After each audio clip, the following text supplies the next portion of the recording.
What's good, family? This is your brother Rich Long with Keeping It Real TV, and I'm just here to keep it real. Today, we're gonna talk about talking to the dead, communing with the dead. I got two books here that I really enjoy. When I first came into consciousness, I did not know what I was looking for. Now, if you want to get just a basis of something to show you root work, something like that, this is a good book. This is by a lady named Anna Riva. Okay, she also has this book right here, which is essential. Especially if you grew up in a Christian home and you're trying to correlate your religious background and understanding with some basic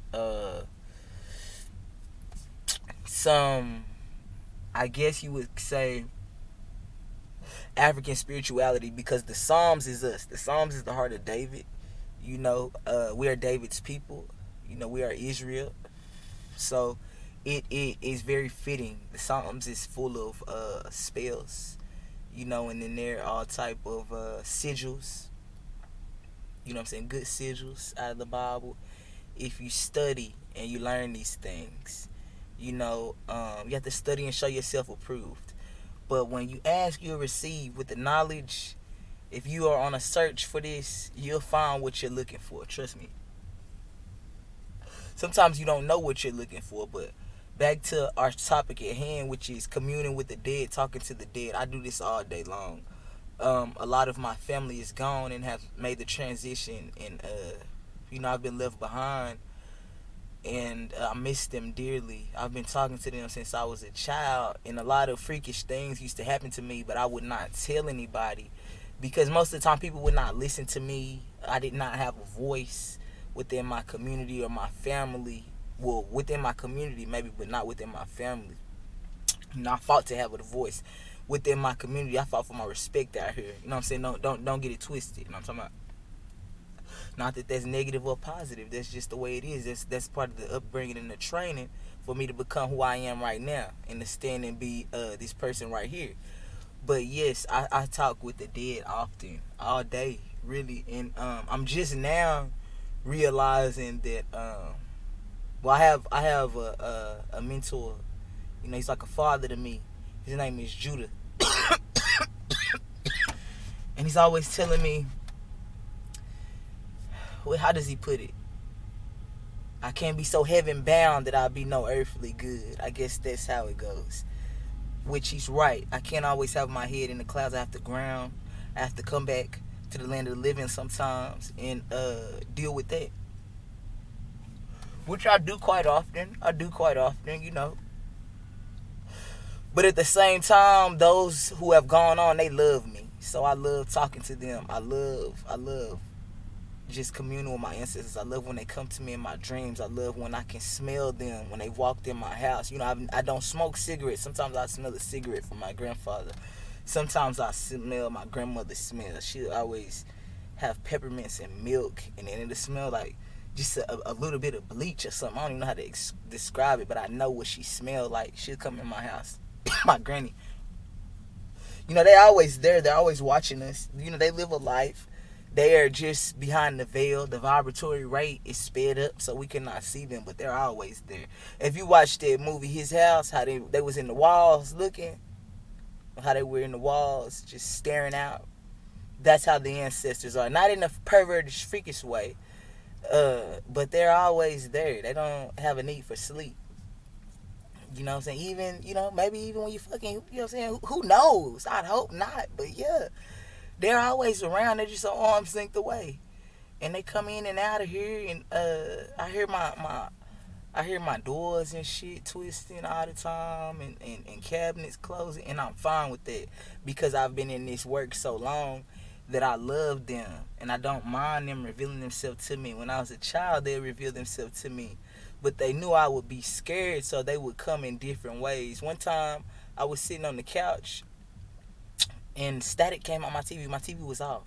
And the static came out of the TV and just made a cloud in front of me. And then went back into the TV. And I sat up, and then I went to the top of the couch, and I just balled up, just looking. But I was a very inquisitive child. I just watched. and it went back. But that wasn't the only thing that happened to me that was strange.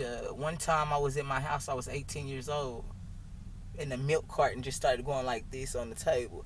And I went and touched the table, like, ain't no slant in this motherfucker. And it was clear that it looked as if someone had picked it up and made it do that.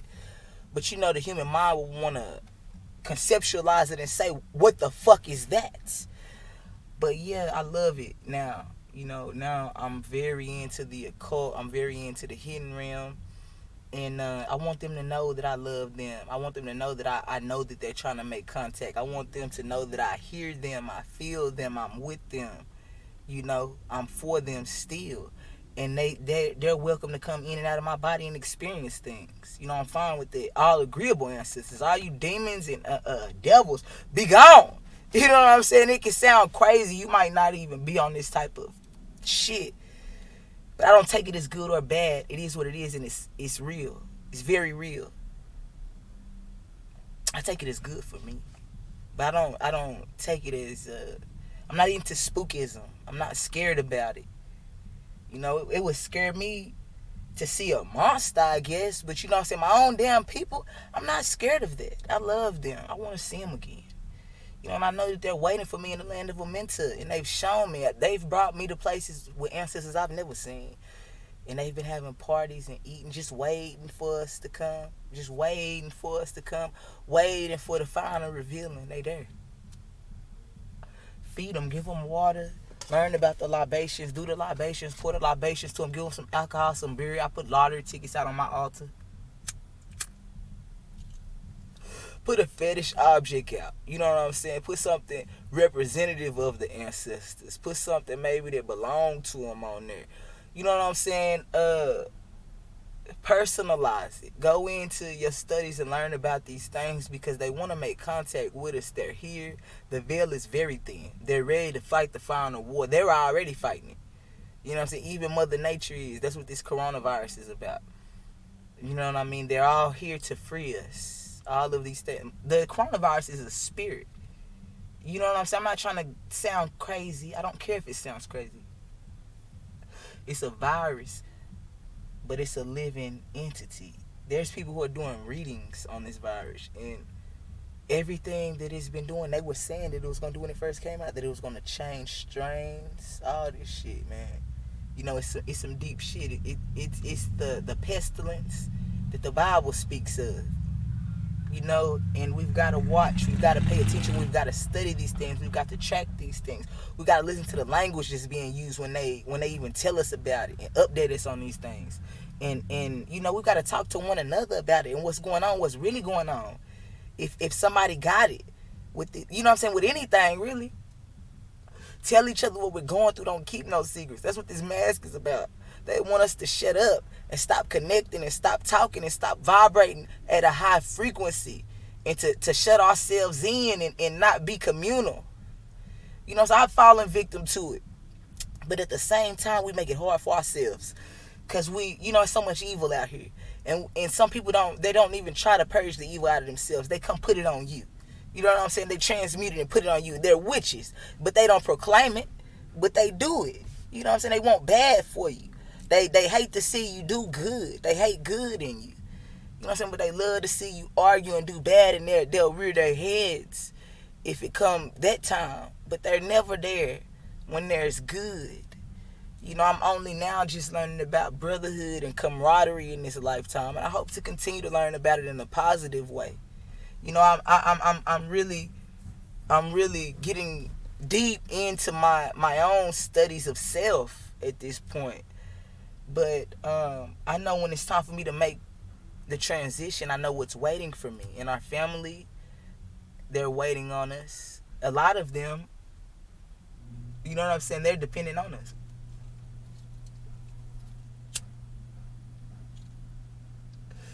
To keep their memory alive, to finish even some of their works.